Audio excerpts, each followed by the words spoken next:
इसकी हिस्ट्री देखी, कैसे स्वतंत्रता आंदोलन में रामजस का बहुत सहयोग रहा है। उसके अलावा कि रामजस एक थर्ड ओल्डेस्ट कॉलेज है डीयू का।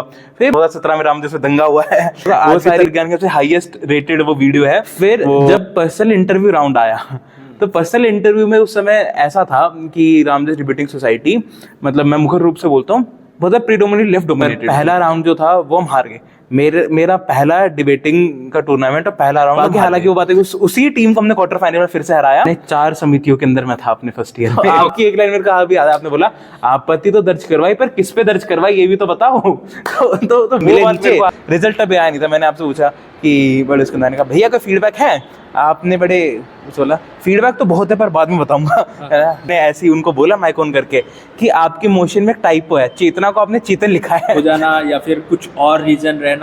क्योंकि आप क्वेश्चन सीधा सा हर्ष से ये है कि फाइनल इतने सारे आपने खेले और आपका स्ट्राइक रेट 80% या 20% 20% के आसपास स्ट्राइक रेट है। क्या फाइनल का जो प्रेशर था इस वजह से कुछ चीजें गड़बड़ होती थी, या फिर ये दुर्भाग्य ही था कि फाइनल में पहुंच जाकर जो है कि कुछ चीजें ऐसी हो जाती थी कि वो हमारे हाथ में नहीं आता था?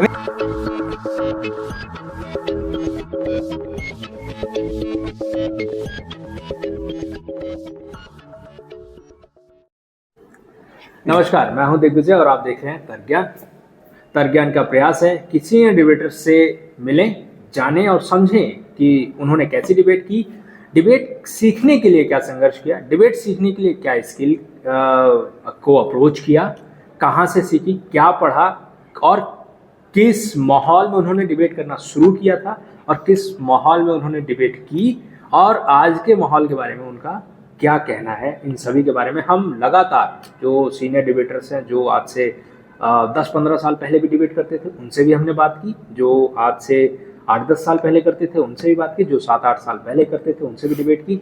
तो हर प्रकार के सीनियर से हम बात करने की कोशिश कर रहे हैं, उनके अनुभवों को जानने की कोशिश कर रहे हैं। ये सब हमारा प्रयास इसलिए है ताकि जो नए डिबेटर्स आ रहे हैं सर्किट में वो ये जान सके कि सीनियर डिबेटर्स कैसे डिबेट करते थे, उन्होंने किन चुनौतियों का सामना किया। और स्पेशली ये सारी जो वीडियोज़ हैं जो कि प्लेलिस्ट में आपको देखने को मिलेगी, डिबेटिंग मेमोरीज आपको चैनल पर हैं, कि जो लोग डिबेट को लेकर बहुत ज़्यादा भयभीत रहते थे या फिर जिन्होंने कभी सोचा नहीं था कि हम लोग इतना अच्छा बेहतर डिबेट कर पाएंगे, और जो लोग दूसरे सेक्टर में जाना चाहते थे लेकिन जब डिबेटिंग करनी शुरू की तो वो इतने बड़े डिबेटर हो गए कि आज उनको सभी लोग जानते हैं और उनसे सीखना चाहते हैं और वो सभी लोगों को अपनी बात कर रहे हैं। तो आज हम ऐसे ही एक सीनियर से बात करेंगे और उनके अनुभव को जानने की कोशिश करेंगे। और ये कोई नया चेहरा नहीं है तर्क ज्ञान पर, पहले भी आते रहे हैं। तो हर्ष हमारे साथ हैं, एक सीनियर डिबेटर जो कि रामजस वाद विवाद समिति से जुड़े रहे, काफ़ी ज़्यादा डिबेट की, और मैं कहूँगा कि सबसे ज़्यादा अगर अनुभव है पार्लियामेंट्री डिबेट का तो हर्ष के पास है, क्योंकि हमारी जानकारी में सबसे ज़्यादा पार्लियामेंट्री फाइनल्स खेलने वाले हर्ष हमारे साथ हैं। तो हर्ष, तर्क ज्ञान पर एक बार फिर से स्वागत है। बहुत बहुत धन्यवाद भैया, एंड इस अपॉर्चुनिटी के लिए। खासकर मेरे लिए बहुत ज़्यादा खास ये है क्योंकि मैं उस बैच से आता हूँ जिस बैच में तर्क ज्ञान प्रिवलेंट हो चुका था सर्किट में, एंड मैं तर्क ज्ञान को बहुत ज़्यादा देखा था। एंड ये मेरे लिए ज़्यादा खुशी का इस मोमेंट पे इस वजह से भी है क्योंकि जब मैं देखता था सीनियर डिबेटर्स को एंड अब मैं फीचर हो रहा हूँ तो life came a full circle for me. चलो ठीक है, तो शुरू करेंगे एक एक छोटी छोटी बात से लेकर फिर बड़ी बात तक। तो सबसे पहले हर्ष, दिल्ली यूनिवर्सिटी रामजस कॉलेज किस क्षेत्र से आते थे और रामजस कॉलेज में कैसे प्रवेश मिला?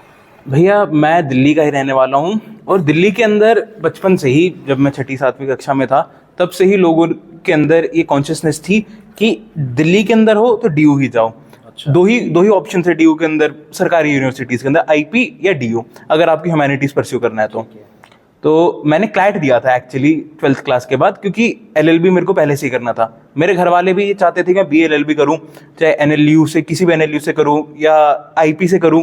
तो लगभग मैंने क्लैट दिया और मेरा admission IP main campus Dwarka में हो चुका था। मैं द्वारका में रहता हूं और द्वारका में हो चुका था।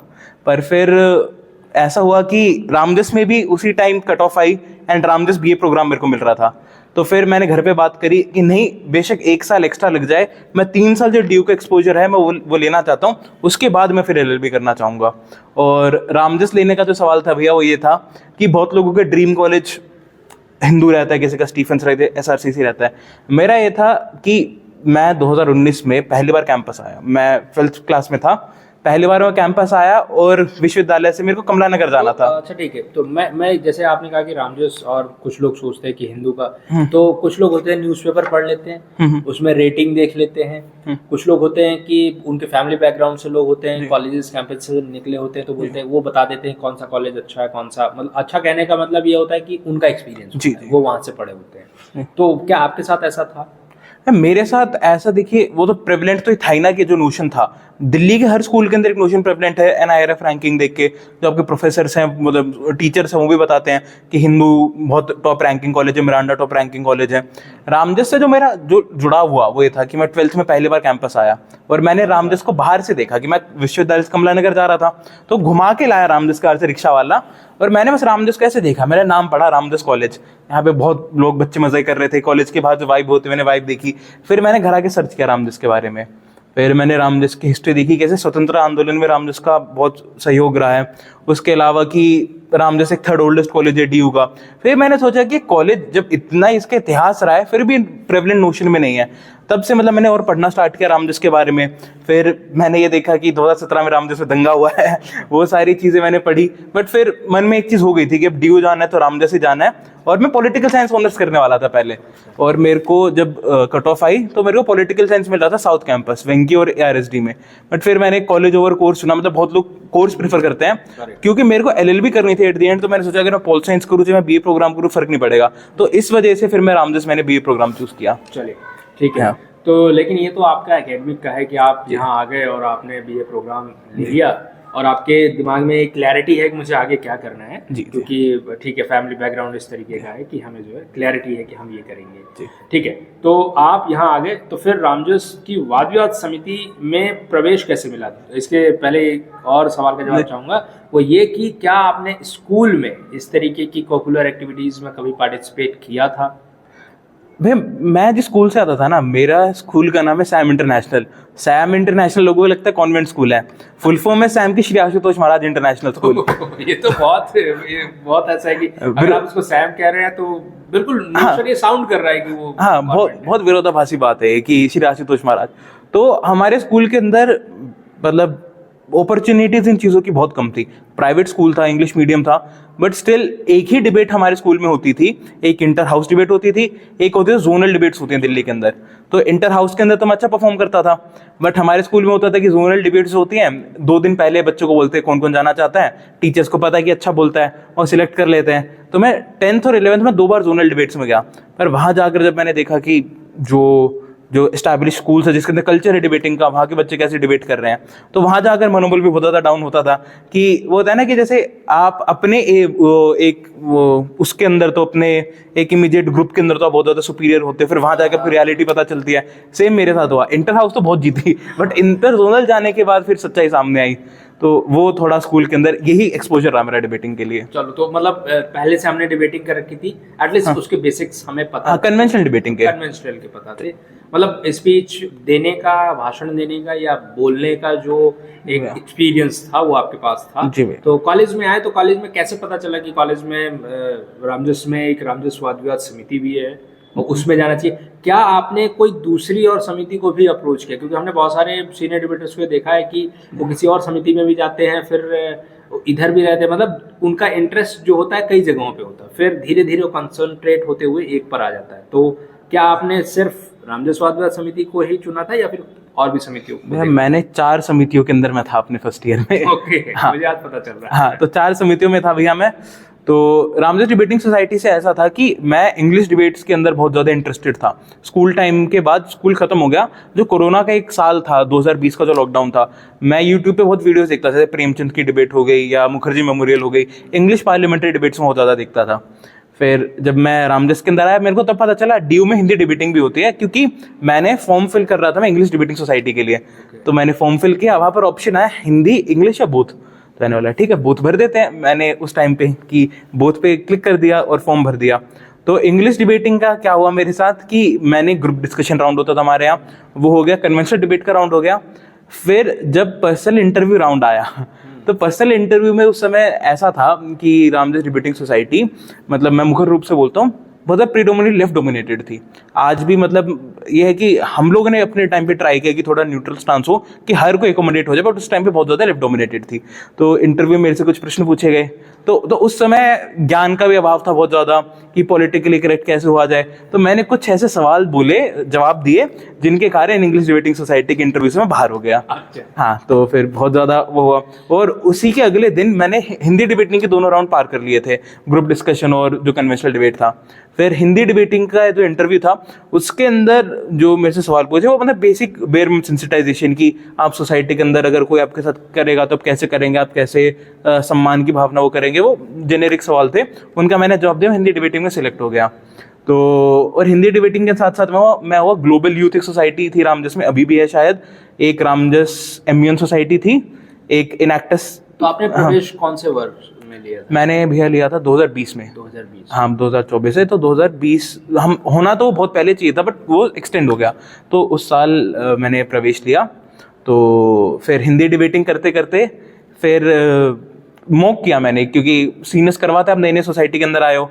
तो हमारी सोसाइटी के अंदर ये था कि एक सेशन में बताया गया पार्लियामेंट्री डिबेट ही होती है, तो मुझे लगा पार्लियामेंट्री डिबेट पर आएंगे जी। पहले तो आप सोसाइटी में आ गए जी, ठीक है, सेशन स्टार्ट हो गए जी, है ना। तो आपने जब सेशन लेना शुरू किया है ना, जो मतलब सोसाइटी के सेशंस हैं जिसमें ट्रेनिंग सेशंस हैं और दूसरे डिबेट काइंड्स आप बताते हैं, तो उसमें आपको लगा कि हाँ ठीक है, मैं एक सही जगह आ चुका हूँ और जहाँ मतलब बहुत सारी चीज़ें सीखने को मिले, मतलब मन में ऐसा आता नहीं, जैसे हम कुछ कर रहे होते हैं तो हमें ये पता चल रहा होता है कि हम क्या कर रहे हैं, जी, जी, हमारे साथ क्या, हमारा क्या अनुभव हमें गेन हो रहा है, हमें ये पता चल रहा है।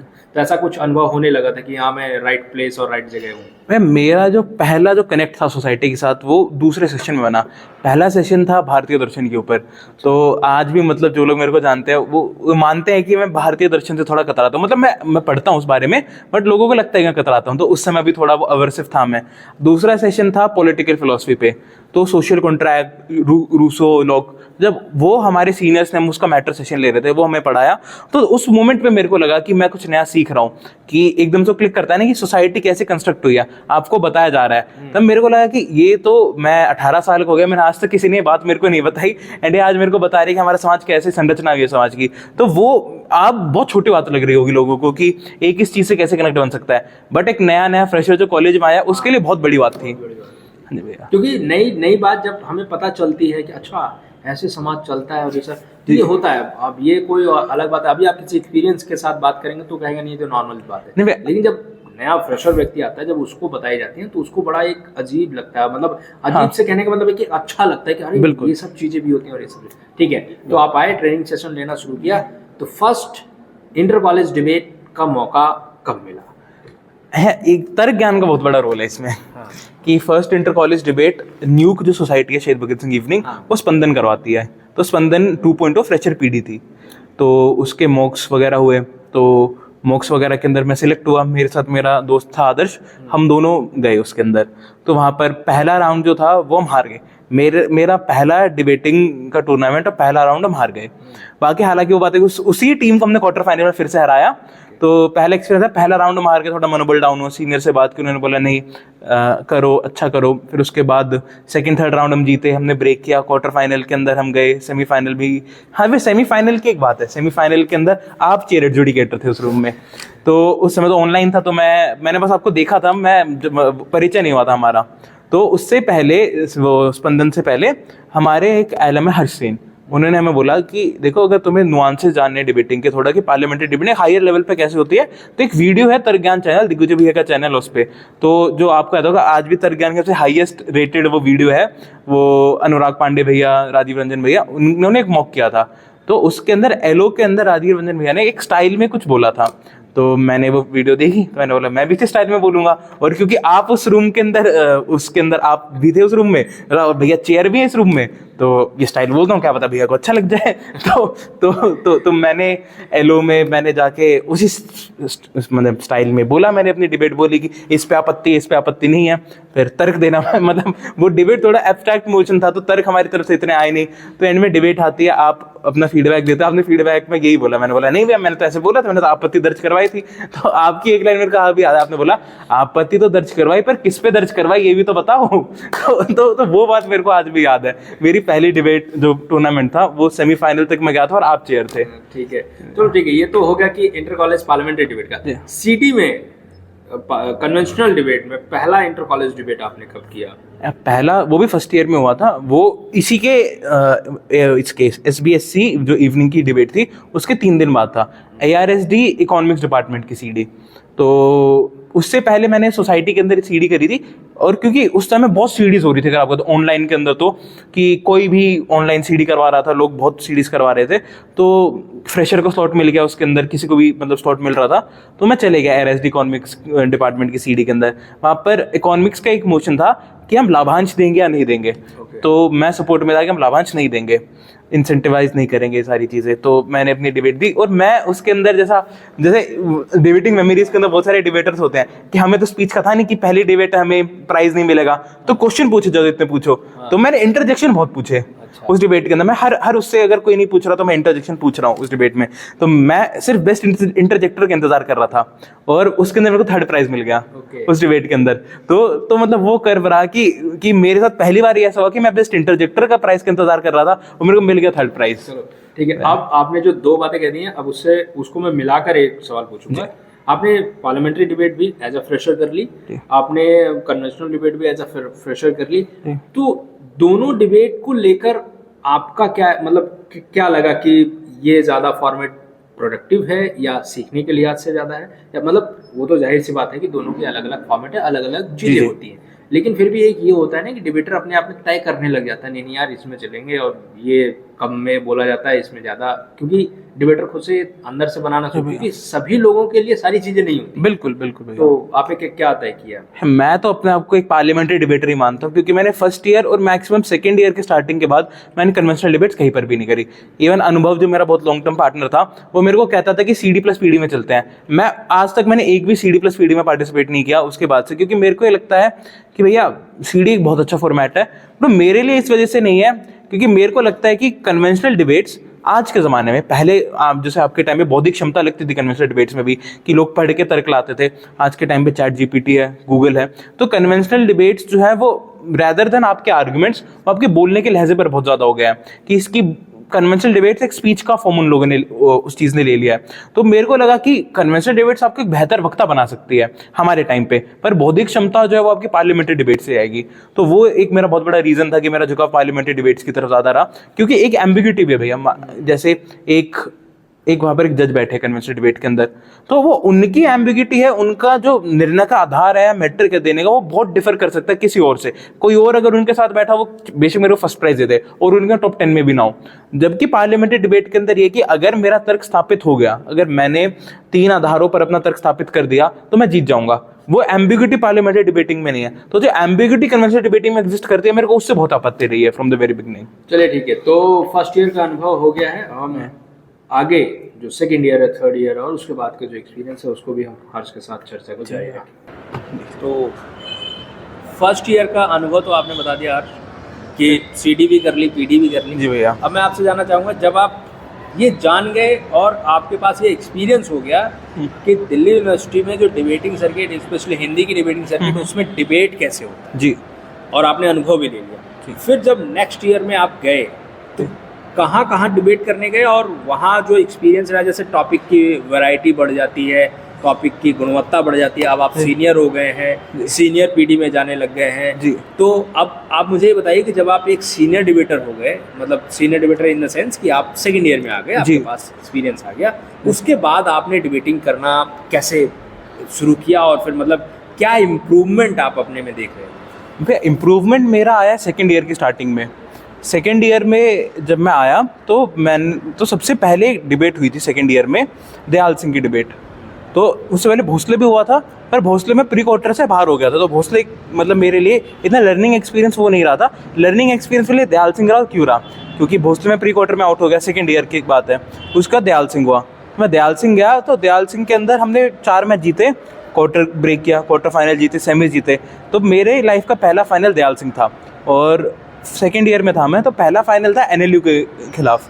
तो NLU की एक टीम आती थी, अब शायद सर्किट में एक्टिव नहीं है, तो बहुत अच्छे डिबेट करते थे, तो दार्शनिक विषय था। तो उसकी भी एक बहुत फनी स्टोरी है। तो कुणाल भैया, क्योंकि एलम थे, तो कुणाल भैया मोशन पढ़ रहे थे वहाँ पे, तो मोशन था उसके ऊपर, अद्वैत वेदांत के ऊपर, जड़ और चेतन के ऊपर। तो मोशन के संदर्भ में जड़ चेतन लिखा हुआ।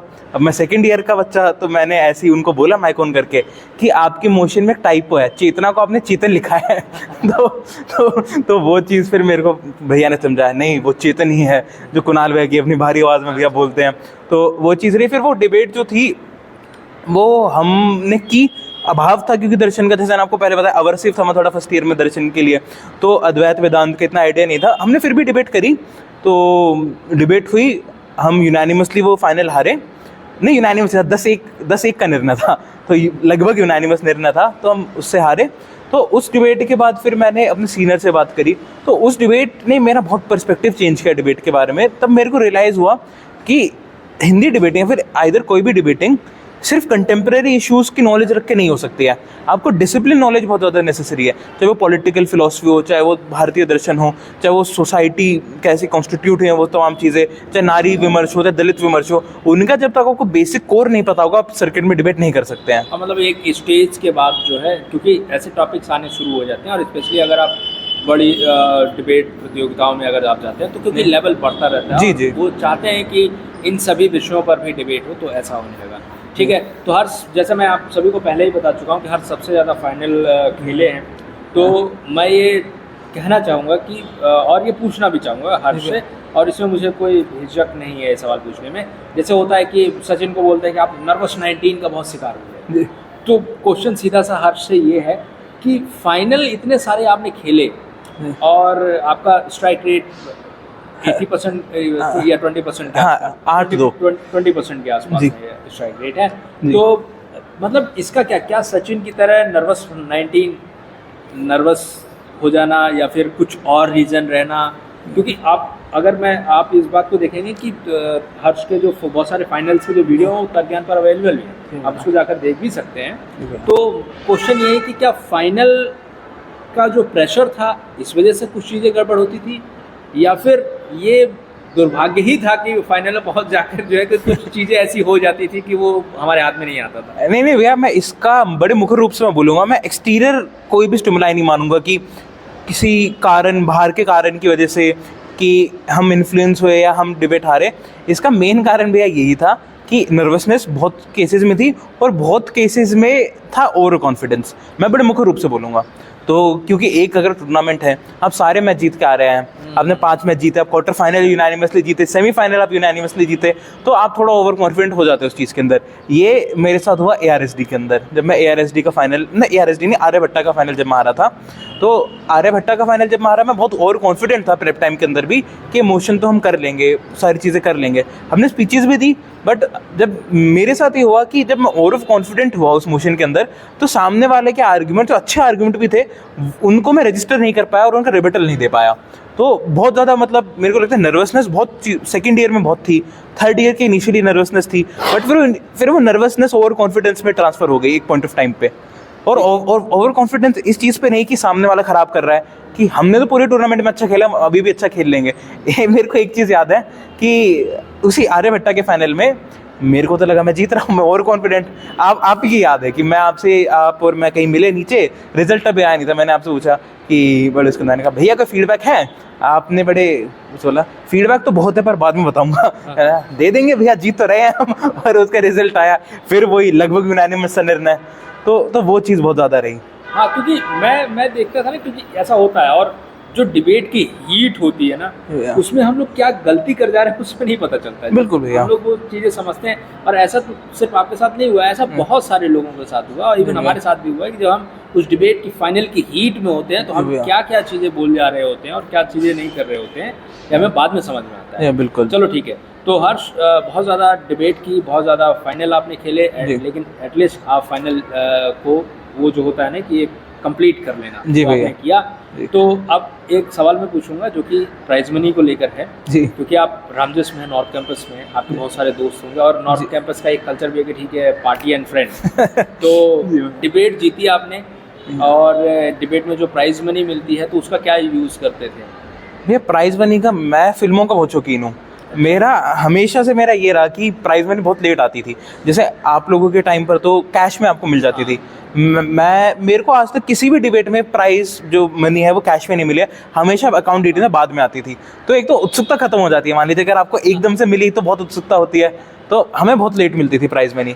तो वो आई तो मेरा ये था कि ठीक है, आज यहाँ से फलानी कॉलेज से 4,500 रुपये आए हैं, आज रिक्लाइनर में मूवी देखूंगा। ओके। तो वो तो मैंने मूवीज़ के ऊपर ही बहुत ज़्यादा। मूवी अकेले जाते थे या आप अपने डिबेटिंग के कुछ, जैसे डिबेटिंग का जो पार्टनर है उसके साथ जाते हैं, और भी सोसाइटी के और मेंबर्स है उनके साथ भी जाते थे, पर लेकिन मेरा ये है कि मैं उन लोगों में से हूँ जो मूवी देखना, कुछ लोग होते हैं वो अकेले मूवी देखने जा ही नहीं सकते हैं, लेकिन मेरा ये है कि मैं ज़्यादातर प्रेफर करता हूँ कि जैसे कोई सीरियस मूवी, जैसे अभी साबरमती वाली मूवी थी, ऑल्दो मेरे को मूवी बहुत ज़्यादा अच्छी नहीं लगी, बट स्टिल क्योंकि वो एक सीरियस इशू था तो मैं उसको अकेले देखना प्रेफर करूँगा। तो ऐसी कुछ मूवीज़ हैं जो मैं अकेले देखना प्रेफर करता हूँ। ठीक है, तो मतलब प्राइज मनी मतलब ये था कि हमें ये चीज़ पसंद है तो हम हाँ, कि अपना कि मैंने बचाया नहीं प्राइज मनी को, ये थोड़ा नकारात्मक चीज़ भी है, बल्कि मैंने उसको खर्च किया जो चीज़ मेरे को पसंद थी उन चीज़ों पर। अच्छी बात है।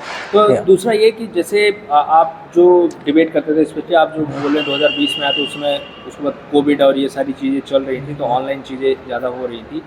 तो क्या आपको ऐसा लगता है कि अगर आप ऑनलाइन के बजाय फिजिकली मतलब ऑफलाइन ये सारी चीज़ें करते हैं तो और ज़्यादा बेहतर हो पाती है? भाई बिल्कुल बेहतर होता, क्योंकि अगर ऑफलाइन में होता फर्स्ट ईयर के अंदर, तो जैसे मेरे को एक्सपोजर बाद में मिला, जैसे मैं आपसे बाद में मिला, श्याम भैया से मैं बाद में मिला, और जो बाकी सीनियर थे जिन लोगों ने मेरे को बहुत ज़्यादा गाइड किया कि कैसे मैं और फर्दर इंप्रूवमेंट कर सकता हूँ, कुणाल भैया से मैं बाद में मिला, उनसे फर्स्ट ईयर में मिल सकता था। लाइक ऐसा होता है ना कि ऑनलाइन में आपने डिबेट की और उसके बाद ठीक है ये आपका निर्णय, और उसी मैच में अगर आपको कुछ पूछना है अच्छे तो आप पूछ लेते, फिर जैसे बाद में यहाँ एक्सप्लोजर मिलता है। एग्जैक्टली भैया, कि आप लंच करते हुए या फिर राउंड्स के बीच में बैठे रहते हैं साथ में, कुछ बात कर लेते हैं, बिल्कुल नहीं मिल पाया। चलिए ठीक है, अब दूसरा एक बात कर लेते हैं, क्योंकि आप अभी जो है कई कॉलेजेस में जाते हैं, अधिनिर्णायक के तौर पे भी जाते हैं। जी भैया। तो आज आप जो देखते हैं, जो टॉपिक या जो डिबेटर्स नए आ रहे हैं, उनकी डिबेट करने की जो शैली है, उसकी क्वालिटी, या आपको लगता है कि हमारे टाइम में ऐसा डिबेट होता था, अभी क्या बदलाव देखते हैं आपके समय से और वर्तमान के समय तक? भैया हमारे समय पर जो एक चीज़ थी वो ये थी कि इतना ज़्यादा रेडिली वो नहीं था कि रेडिली आप इंटरनेट के आर्ग्यूमेंट्स को वो कर दे। इंटरनेट हमारे टाइम पे एग्जिस्ट करता था क्योंकि ऑनलाइन था ऑब्वियसली, पर एक चीज़ जो थी फ्रेशर के टाइम पे भी, और जब इनिशियल मेरे फर्स्ट सेकंड ईयर के अंदर, कि लोग इंटरनेट से आर्ग्यूमेंट उठाते थे, मतलब विदाउट एनी डाउट लोग ऐसा करते थे, पर वो उसको फ्रेम करके फिर प्रेजेंट करते थे सदन के अंदर।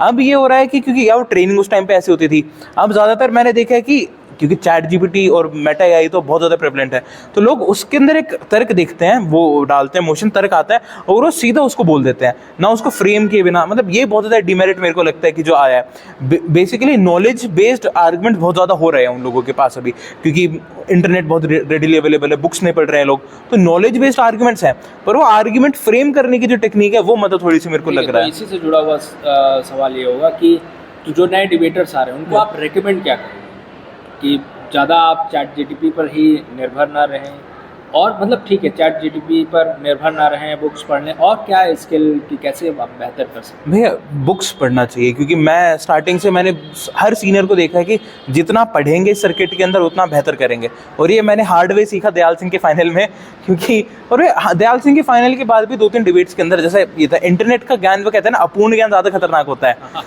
तो मैंने आर्टिकल्स पढ़े, मैंने वीडियोस देखी यूट्यूब पे बहुत सारी चीज़ों को, पर मैं ढंग से फिर आदमी कंफ्यूज हो जाता था। जैसे दर्शन के लिए मैंने पहले आर्टिकल्स पढ़े और मैंने यूट्यूब पे वीडियोस देखी, फिर मैंने उसको सर्किट में अप्लाई करने का ट्राई किया 1-2 कॉम्पिटिशन्स में, वहाँ पर फिर से मेरे साथ वही हुआ कि मैं पहले क्लैरिटी तो थी, बेशक मैं डिबेट हार रहा था पर क्लैरिटी थी, अब अपूर्ण ज्ञान है तो कन्फ्यूजन और ज़्यादा हो गई। तो मैं बड़ा ब्लंटली बोल रहा हूँ कि जब तक मैंने चीज़ों को पढ़ा नहीं एक उसके मूल में जाकर, तब तक आप कंफ्यूज होंगे, क्योंकि ऑनलाइन जो चीज़ें हैं वो आपको एक जिसको कहते हैं ना स्क्रैच द सरफेस, वो सिर्फ ऊपरी परत आपको बता सकती है कि इसके अंदर क्या क्या चीज़ें हैं। अगर आपको उसको डिबेट में अप्लाई करना है, उसको ढंग से जानना है, तो किताबें आज भी प्रासंगिक हैं, पहले भी प्रासंगिक थी और आगे भी रहेंगी। चलिए ठीक है, तो आपको छोटे छोटे सवाल लेंगे, जी भैया। रैपिड फायर राउंड होंगे, और जी भैया। मैं चाहूँगा कि आप उसको उसी तरीके से जवाब दें। जी भैया। तो सबसे पहला सवाल, सबसे बेस्ट डिबेट आपकी कौन सी? सबसे best debate Dayal Singh semifinal 2023। Semifinal, Dayal Singh semifinal. Okay. Reason? Reason क्योंकि एक डिबेटर थे जिनको बहुत लुकअप टू करता था उस पॉइंट ऑफ टाइम पे, और उन्होंने मेरे को उस वो दर्शन के ऊपर डिबेट थी, तो उससे पहले वो एज कर रहे थे मेरे को, उससे पहले कंपटीशन में, तो उन्होंने मेरे को बोला था कि हर्ष तुम दर्शन पे थोड़ा काम करो, दर्शन में अभी थोड़ी सी दिक्कत है, और उन्हीं एज से मैंने फीडबैक लेके फिर उन्हीं को मैंने सेमीफाइनल में हराया, और वो यूनानिमसली, तो वो मेरे लिए बहुत यादगार मेमोरी है। ठीक है, तो ये हम कह सकते हैं कि जीत मेमोरेबल उतनी नहीं होती जितनी है जिसमें हमें लगता है कि नहीं आज तो ये करके ही दिया और पूरा अपना बेस्ट दिया है और वो रिजल्ट भी उसके। बिल्कुल, मैं फाइनल्स जितने मैंने खेले, जितने मैं 2 फाइनल जीता अभी, उनसे ज़्यादा मेमोरेबल वो सेमीफाइनल है, क्योंकि मेरे को लगता है जो बेस्ट स्पीच मेरी आज तक सर्किट में है वो मैंने उसी सेमीफाइनल में दिया। चलिए ठीक है, दूसरा जो प्रश्न आपके लिए होगा वो ये कि आपकी डिबेटिंग का जो पार्टनर वो कौन सा बेस्ट पार्टनर था? विदाउट एनी डाउट अनुभव सिंह। अनुभव सिंह जो है आपके बेस्ट पार्टनर है। अच्छा, फिर आपसे ठीक है, एक तो ये आपने सेमीफाइनल वाला एक्सपीरियंस है, मैं आपसे कोई एक ऐसी डिबेट जानना चाहता हूँ जो कि जिसका टॉपिक आपको बहुत अच्छा लगा हो, आपने बहुत अच्छा बोला हो, एक्सेप्ट उस सेमीफाइनल के अलावा। जी जी। जिसमें आपने बहुत अच्छा किया, जो आपके लिए कि रहा हो कि इस टॉपिक का जो डिबेट वो जी जी भैया, ये मैंने बहुत अच्छा बोला और वो मोशन में मेरे को बहुत अच्छा लगा हो। मोशन अच्छा लगा हो, वो तो इसी साल मतलब जो मेरे को लगा कि जो मैंने बहुत अच्छा बोला, सेम वो फाइनल नहीं सेमीफाइनल है। चक्रव्यूह इस बार का जो सेमीफाइनल का एक मोशन था कि सदन का मत है कि मुक्ति मिथ्या है। अच्छा, तो उसके विपक्ष में मैंने बोला था कि मुक्ति मिथ्या क्यों नहीं है, तो मेरे को लगता है कि विषय भी बहुत ज़्यादा डीप, मतलब जैसे आज हम बात कर रहे थे कि एक सिंगल लाइन मोशन हो, कम संदर्भ वाले मोशन हो, वो ज़्यादा प्रासंगिक है सर्किट के अंदर और वो ज़्यादा बेनिफिशियल है। तो सेम वो वैसा मोशन था, उसको आप जितना डीप में जाना चाहे ले जा सकते हैं। तो मेरे को लगता है मोशन भी बहुत अच्छा था और डिबेट भी मेरी तरफ से सेटिस्फैक्टरी रही। एक सवाल जो कठिन हो सकता है लेकिन फिर भी मैं पूछूंगा, वो ये कि आप रामजस वाद समिति के लिए हैं, आप रामजस से हैं, तो उसके बारे में सवाल नहीं पूछेंगे। मैं आपसे पूछना चाहूँगा कि सर्किट की कौन सी और जो डिबेटिंग सोसाइटी है या कौन सा कॉलेज की डिबेटिंग सोसाइटी आपको लग रहा है कि अच्छी है या बेस्ट चल रही है? अभी इसका पैरामीटर आपको एक पार्टिसिपेशन के लिहाज से और एक ऑर्गेनाइजेशन के लिहाज से, मतलब जो भी कंपटीशन वो लोग ऑर्गेनाइज करते हैं और पार्टिसिपेशन उनकी तरफ से, उनके कॉलेज की तरफ से मैक्सिमम। भैया इसके दोस्त मैं बताता हूँ कि जो सोसाइटी मेरे को, यही नहीं कि करंट स्टेटस को में, जो मेरे को बहुत पहले से रामजस की तरह एक सोसाइटी जो मेरे को बहुत पसंद थी वो वाग्मी थी, कि मेरे को वाग्मी के लोग बहुत ज़्यादा पसंद थे और वाग्मी के लोगों का जो डिबेटिंग स्टाइल तो मेरे को पसंद था। ये नहीं कि आज के बच्चों के ऊपर नहीं कह रहा, कि जो एलुमनाई था उस वजह से मेरे को वाग्मी बहुत ज़्यादा पसंद थी, एक था। पर वर्तमान में भी ऐसी कोई सोसाइटी नहीं है जिसको मैं कह सकता हूँ कि मतलब कि बहुत सारी सोसाइटीज़ हैं कि मेरे को डिबेटर स्पेसिफिकली पसंद है। जैसे मेरे को दयाल सिंह से ऋषि अभिनव पसंद है, सक्षम चौहांगी पसंद है, तो मेरे को डिबेटर्स पसंद है वेरियस कॉलेजेस से। तो मैं कोई सोसाइटी को ये नहीं कह सकता कि मेरे को सोसाइटी कौन सी पसंद है। मतलब आप डिबेटर पे जाएंगे सोसाइटीज? हाँ भैया, क्योंकि फेयरली आई थिंक कि सर्किट के अंदर यही ट्रेंड है कि डिबेटर ही सोसाइटी बनाता है। बहुत बार हमने देखा है कि अगर डिबेटर सोसाइटी से चले गए तो सोसाइटी का पतन स्टार्ट हो जाता है। चलो ठीक है, तो एक और सवाल कि अगर आपके लाइफ से debating, Hindi debating circuit Delhi university को निकाल दिया जाए तो क्या हर्ष वही होते जो आज हैं? नहीं, बिल्कुल भी नहीं, क्योंकि डिबेटिंग सर्किट अगर मैं एलएलबी कर रहा होता, ये मैं श्योर हूँ कि एलएलबी अभी भी कर रहा होता, पर एलएलबी के अंदर मैं वही बच्चा होता कि जो चीज़ें मेरे को बताई गई हैं मैं उनको वो रट लेता कि मैं फिर चले जाता। डिबेटिंग सोसाइटी की जो बेस्ट बात मेरे को लगी, जिसने मेरे लिए जो काम किया, उसने मेरे को सोचने समझने पर विवश किया, उसने मेरी बौद्धिक क्षमता को डेवलप किया कि चीज़ें क्यों हो रही हैं, कैसे हो रही हैं। ठीक है भैया, मैं मानता हूँ कि सर्किट के अंदर लोग डिबेट ख़राब भी करते हैं, जैसे अभी फ्रेशर्स हैं, इतने अच्छी डिबेट नहीं कर पा रहे हैं, बट मैं मानता हूँ कि अगर वो 3 साल लगातार डिबेट करते रहे, अगर कुछ ना भी जीते तो भी वो सर्किट से बहुत कुछ लेके जाएंगे, क्योंकि लोगों का एक्सपोजर, जो डिबेट के मोशंस हैं या फिर जो आपको विवश करता है पढ़ने के लिए, तो वो बहुत बेनिफिशियल होता है किसी भी इंडिविजुअल के लिए। एंड आई थिंक अगर आपने 3 साल मिनिमम, अगर 3 साल भी सर्किट में बिता लिए, तो आप जो 3 साल पहले थे वो तो आप रहेंगे ही नहीं, और आप बेटर ही होकर जाएंगे कि अगर आप 3 साल डिबेटिंग सोसाइटी में ना होते, क्योंकि पर्सपेक्टिव बहुत चेंज होता है जीवन को लेकर और तमाम चीज़ों को लेकर। चलिए ठीक है, तो एक ये और आपने बताया कि आपके प्रोफेशन में भी ये हेल्प करता जी है। भैया। एक और अब हम आखिरी सवाल लेना चाहेंगे, जी वो भैया। ये कि तर्क ज्ञान, चूँकि आप पहले ही बता चुके हैं कि आप इससे पहले से जुड़े रहे, आपने बहुत जी सारी भैया। चीज़ें सीखी हैं, देखी हैं, भैया। तो वो तो आपने डिबेट देखी, जी डिबेट कैसे करें और डिबेट की बेसिक्स क्या हैं, उस पर वीडियोज़ आती हैं, तमाम सीनियर्स बताते हैं। जी भैया। लेकिन ये जो एक स्पेशल सीरीज है जिसमें डिबेटिंग मेमोरीज हैं, सीनियर डिबेटर को लाओ, उन्होंने कैसा डिबेट किया, क्या अपने टाइम में करते थे जी। और क्या क्या चीज़ें उनको एक्सपीरियंस हुई, वो अपना जी भैया। एक्सपीरियंस बताते हैं इस वीडियो में और इस प्लेलिस्ट में। भैया। तो आप इस पहल को कैसा देखते हैं? भैया मेरे को ये पहल बहुत अच्छी लगती है। जैसे मैंने पहले बताया कि मैं उस बैच से आता हूँ जिस टाइम पे तर्क ज्ञान प्रेवलेंट हो चुका था सर्किट में, जब हमारा फ्रेशर बैच था। तो उस टाइम पे मेरे ख्याल से इस सीरीज में 3 वीडियोस थी। एक हमारी गार्गी के आलम में उनकी वीडियो थी, एक अनुराग भैया की वीडियो थी, और एक हमारे वो LLB के सीनियर हैं उनकी वीडियो थी, राजा भैया की, जो हिंदू से हैं। मैंने उनकी वीडियोस देखी तो उसके अंदर एक बहुत चर्चित किस्सा था कि पुस्तक मेले की एक डिबेट आप लोगों ने बहुत ज़्यादा उसका जिक्र किया था हर किसी के साथ। तो मैंने यूट्यूब पर उसको सर्च करने का भी प्रयास किया कि ऐसी कौन सी डिबेट थी कि हर कोई इसको इतने स्वीट मेमोरी के तौर पर याद कर रहा है। तो भैया मेरे लिए जो पर्सनली जो 3 वीडियो उस समय मैंने देखी, जो उस चीज़ के अंदर एक एकेडमिकली बेसिकली एक्सपीरियंसेस की बात होती है, but at the end her debating memory की वीडियो में एक एकेडमिक वो ज़रूर होता है कि फीडबैक ज़रूर होता है कि आप कैसे अपने आप को बेहतर कर सकते हैं। तो उन 3 वीडियो से मैंने 2-3 चीज़ें सीखी थी कि कैसे मैं अपने आर्ग्यूमेंट्स को फर्दर वो कर सकता हूँ, कि कैसे मैं रिबेट अच्छा कर सकता हूँ और कैसे मैं पढ़ अच्छा सकता हूँ सोर्सेज से। तो ना मेरे को लगता है कि भैया कि जिन लोगों ने सर्किट से बहुत ज़्यादा सीखा है, इस वीडियो के माध्यम से सर्किट को गिव बैक कर रहे हैं जो उन्होंने सीखा है, एंड मेरे को बहुत अच्छा इनिशिएटिव लगता है ये। चलो ठीक है हर्ष, भैया। तो आप चैनल पर आए और धन्यवाद वो आते ही रहते हैं। जी भैया, thank you for having me. ज़्यादा फीचर होने वाले जी। डिबेटर हैं, प्राउडली सो भैया। प्राउडली सो भी। तो और इस वीडियो में आपने हर्ष के सारे जो जितने भी डिबेटिंग के क्रियाकलाप थे उनको देखे। हर्ष जी भैया। मेनली जो है कि पार्लियामेंट्री डिबेट करते रहे हैं, उसमें अच्छा करते रहे हैं, और जैसा किया है, मैं सिर्फ यहाँ मैं बोल रहा हूँ ऐसा मत मानिए, आप लोग जाकर डिबेट भी देख सकते हैं कि जी। हर्ष ने कैसा किया और क्या क्या चीज़ें की हैं। और चूँकि एक्सपीरियंस अपना बता रहे हो तो निश्चित तौर पर हमें उसे सुनना चाहिए और हमें मानना चाहिए। आप सभी लोग जितने भी लोग तर्क ज्ञान को देख रहे हैं और इस वीडियो को देख रहे हैं, एक अनुरोध ये करूँगा कि आप हर्ष को ही सुने, उसके अलावा और जो डिबेटर जिन्होंने अपने एक्सपीरियंस बता रखे हैं आप उनको भी सुने, क्योंकि अनुभव, क्योंकि ये होता है ना कि आप गलती करके सीखना और एक किसी ने गलती कर रखी है उससे हम सीखें, दोनों में बड़ा अंतर है। तो अगर आप किसी ने पहले जैसा कर रखा है उसके एक्सपीरियंस को सुन लेंगे तो आप बहुत अच्छा कर पाएंगे। और इसलिए मैं चाहूँगा कि आप सभी लोग देखें, और जितने भी डिबेटर्स आ रहे हैं, स्पेशली जो फ्रेशर्स आ रहे हैं या जो आप एक मेमोरी के तौर पर सुनना चाहते हैं, चलिए सुनते हैं कि आज से 10 साल पहले जो डिबेट करता था वो कैसा डिबेट करता था, उसको सुन लिया जाए। तो ये सभी चीज़ें हैं। तो आप सभी लोग अपने अन्य डिबेटर्स के साथ ज़रूर वीडियो को साझा करें, और कोई प्रश्न हर्ष के लिए कहना चाहते हैं या हर्ष के साथ आपकी कोई मेमोरी जुड़ी हो किसी डिबेट कंपटीशन को लेकर, तो ज़रूर आप कमेंट बॉक्स में लिखेंगे। निश्चित तौर पर हर्ष और मैं उस पर प्रतिक्रिया देंगे। तब तक के लिए आप सभी से अनुरोध यही है कि चैनल को देखिए, सब्सक्राइब करिए और अपने अन्य दोस्तों तक ज़रूर पहुँचाइए। धन्यवाद। मिलेंगे बहुत ही जल्द किसी अन्य दूसरी वीडियो। धन्यवाद भैया। Thank you.